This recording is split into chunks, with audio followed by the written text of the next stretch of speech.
So welcome back. This is the platform of SP Smart Hybrid Competitive Schooling System. बच्चे आज हम लोगों ने लाइव प्रोसेस का according to NCERT 15th paragraph देखना है, जिसमें आपकी एक्टिविटी पूछी गई है, एक्टिविटी 5.1 और 5.2। एक्टिविटी 5.1 जो है उसमें हमें सीखना है वेरीगेटेड लीफ एक्सपेरिमेंट क्या होता है, जिसमें हमें बताना होता है कि what are the importance of chlorophyll for photosynthesis. ठीक है। और दूसरी एक्टिविटी है 5.2, जिसमें हमें क्या देखना है, ग्लास जार एक्सपेरिमेंट। वो क्या बताता है हमें, what are the importance of carbon dioxide for photosynthesis. ये दो एक्टिविटीज़ हमें सीखनी है। देखो बच्चे, सबसे पहले हमें क्या चाहिए, क्या क्या हमें रिक्वायर्ड होता है इस एक्सपेरिमेंट को करने के लिए, मैं आपको बता देता हूँ। हमें एक वेरीगेटेड लीफ चाहिए। वेरीगेटेड लीफ मतलब एक लीफ के दो इंपॉर्टेंट कलर जहाँ पे हमें दिखें। जैसे देखो, ये एक लीफ है हमारे पास, जिसमें एक येलो पिगमेंट दिख रहा है और एक आपको कौन सा पिगमेंट दिख रहा है, ग्रीन पिगमेंट दिख रहा है। तो एक लीफ के ऊपर दो पिगमेंट अगर दिखते हैं, उसी को हम वेरीगेटेड लीफ कहते हैं। क्लियर है बेटा। अब सबसे पहले हम क्या करेंगे, इस लीफ को डिप कर देंगे किसमें, बॉइलिंग वाटर में, ताकि इसमें से कोई infection free disease causing agent जो है वो रिमूव हो जाए। ठीक है। फिर उसके बाद हम बॉइलिंग अल्कोहल से भी इसको वॉश करेंगे, क्योंकि इसमें हमें फाइनली कलर कौन से दिखने चाहिए, ब्लू ब्लैक कलर ही दिखना चाहिए। एटलीस्ट बाकी कलर जो है वो हमें डिस्टर्ब ना करें। ठीक है। क्योंकि हमें पता है कि जब भी किसी भी लीफ के अंदर जो पिगमेंट प्रेजेंट होगा या क्लोरोफिल प्रेजेंट होगा, तो जब वो किसके साथ रिएक्ट करेगा, आयोडीन सॉल्यूशन के साथ रिएक्ट करेगा, तो उसका कलर कैसा आना चाहिए, ब्लू ब्लैक कलर आना चाहिए। ठीक है। ठीक। तो हमने क्या किया, इस वेरीगेटेड लीफ को किस में डिप किया, बॉइलिंग वाटर में, फिर उसके बाद बॉइलिंग अल्कोहल में, फिर उसके बाद आयोडीन सॉल्यूशन में। और आयोडीन सॉल्यूशन में डिप करने के बाद हमने थोड़े टाइम बाद उस लीफ को ड्राई किया, और हमने क्या पाया, जो येलो पार्ट था वो येलो का येलो ही था, बट जो ग्रीन पार्ट था वो किस में चेंज हो गया, ब्लू ब्लैक में चेंज हो गया।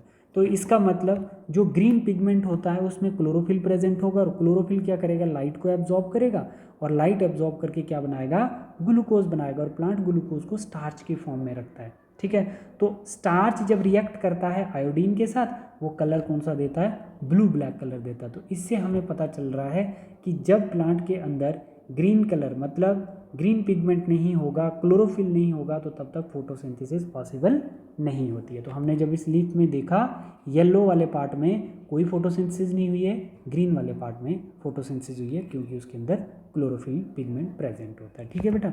तो अब आप लोग इसमें एक बार प्रॉपर ये सारा पढ़ोगे आप लोग। ठीक है। इसको पढ़ना। ठीक है। और ये 3 स्टेप आपने याद रखने हैं इसमें। ठीक है। ये डायग्राम्स देखोगे, इस लीफ को हम लोग आयोडीन सॉल्यूशन से ट्रीट करते हैं, इसको आयोडीन टेस्ट भी कहते हैं।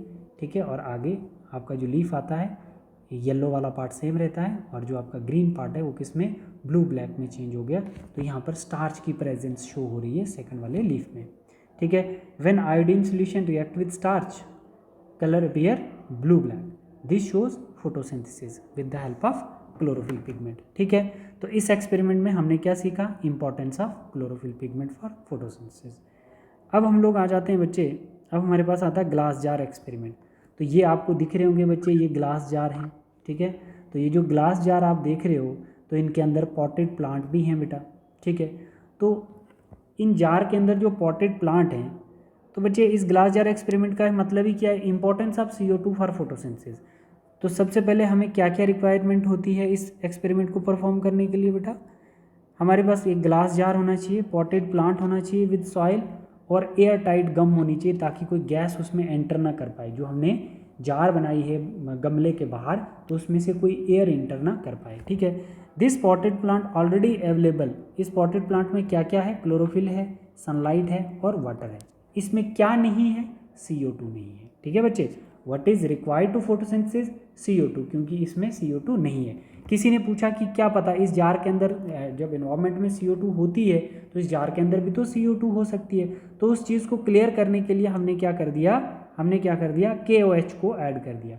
क्या कर दिया, जार 1 में हमने KOH को डाल दिया। देखो, पोटाशियम हाइड्रोक्साइड क्या करता है बच्चे, कार्बन डाइऑक्साइड को सॉक कर लेता है, एब्जॉर्ब कर लेता है। ठीक है। तो कंफर्म हो गया कि इस जार के अंदर क्या नहीं है, CO2 नहीं है। क्या क्या है, क्लोरोफिल है, सनलाइट है, वाटर है, बट CO2 नहीं है। बट फिर भी हम लोग जब लेटर ऑन देख रहे हैं, इफ़ CO2 नॉट एंटर, तो फोटोसिंथेसिस नहीं हुआ। अगर कहीं से हमने CO2 को एंटर नहीं होने दिया, तो हमारा फोटोसिंथेसिस भी नहीं हुआ। मतलब ग्लास जार हमने सील करके कहाँ रख दिया, सनलाइट में रख लिया, और KOH का जार भी डाल दिया उसके अंदर, और हमें फाइनली पता चल रहा है कि जब हमने टेस्ट किया तो starch not present in this, क्योंकि हमने जब स्टार्च टेस्ट, आयोडीन टेस्ट किया तो हमने उसमें क्या देखा, ब्लू ब्लैक कलर की अपीयरेंस नहीं देखी, क्योंकि उसमें CO2 नहीं था। CO2 more required to photosynthesis. समझ आई बच्चे? ठीक है बेटा, तो यहाँ पे देखो, यहाँ पे CO2 एंटर नहीं हो पाई, ठीक है, और यहाँ पे CO2 एंटर की, क्योंकि हमने यहाँ पे KOH एंटर नहीं किया है ना, KOH नहीं डाला बच्चे, तो यहाँ पर CO2 एंटर किया, तो यहाँ पर फोटोसिंथेसिस हुई है। बट यहाँ पर CO2 एंटर नहीं हुआ है, ठीक है, तो यहाँ पर फोटोसिंथेसिस शो नहीं कर रहा। तो ये 2 एक्सपेरिमेंट और एक आपका ये क्वेश्चन है, ये 3 चीज़ें आप लोग कर लेना बेटा, ठीक है। ये 2 एक्टिविटीज़ मैंने आपको करवा ली हैं बच्चे, ठीक है। तो नेक्स्ट क्लास में हम लोग पैराग्राफ नंबर 16 डिस्कस करेंगे। थैंक यू बेटा।